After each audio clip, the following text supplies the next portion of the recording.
C'est difficile de prédire comment les forêts de l'Est de l'Amérique du Nord vont s'adapter ou être transformées par les changements climatiques qui ont lieu en ce moment.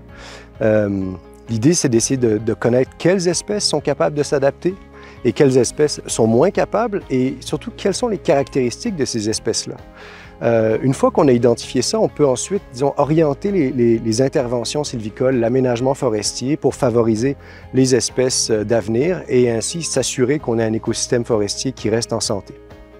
Donc ce projet vise à déterminer la résilience des principales espèces des forêts du nord-est de l'Amérique du Nord au réchauffement climatique. Pour chaque espèce, on va tester 6 populations différentes qui proviennent des 4 coins de l'aire de distribution de l'espèce. Par exemple, pour le pin blanc qu'on a ici à mes pieds, on a planté sur ce site des populations de Virginie, du Québec, de Nouvelle-Écosse, etc. Ça va nous permettre ensuite de vérifier si certaines populations sont mieux adaptées au réchauffement climatique et orienter certaines stratégies sylvicoles. Par exemple, la migration assistée qui consiste à déplacer des populations provenant de milieux plus chauds vers des milieux plus froids en assumant que ces populations-là sont mieux adaptées au réchauffement. Donc le projet Transect, c'est quoi? C'est 10 sites qui couvrent un large gradient climatique allant du sud-est des États-Unis jusqu'au Québec, en passant par les provinces atlantiques et l'Ontario. Et dans chacun des sites, on plante une dizaine d'espèces d'arbres avec ces populations dont j'ai parlé. Ensuite, on va faire un suivi assez serré de plusieurs aspects fondamentaux. Là, on parle de croissance, survie, mais aussi des caractéristiques morphologiques, physiologiques, comme l'épaisseur des feuilles qui peut être associée à des pertes d'eau plus ou moins grandes, la photosynthèse ou la transpiration qui peut permettre à une espèce d'arbre de mieux tolérer les réchauffements attendus.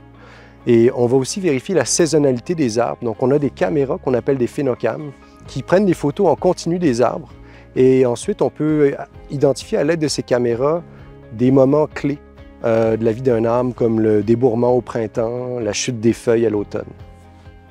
La forêt Montmorency, c'est la forêt boréale la plus au sud du Québec. C'est aussi la forêt la plus froide de notre gradient, notamment à cause de l'altitude. Ça nous permet de pousser nos arbres aux limites de leur tolérance climatique et tester des choses comme la tolérance au gel pour des arbres qui viennent d'endroits plus chauds. Dans le cas de la migration assistée, on déplace des arbres dans des sites plus froids en espérant que ces arbres soient adaptés au réchauffement de demain. Ici, ces sites plus froids vont nous permettre de vraiment tester si ces arbres-là sont capables de tolérer ce froid-là. On parle de maladaptation. Par exemple, si un arbre débourre trop tôt au printemps et qu'il y a encore des gels, cet arbre-là va être défavorisé par rapport à d'autres et ne sera peut-être pas capable de s'établir.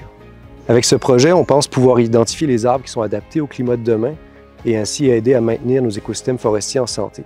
Avec les partenaires de Sylva 21, on veut surtout former une relève en sciences forestières qui saura faire face aux défis du réchauffement climatique.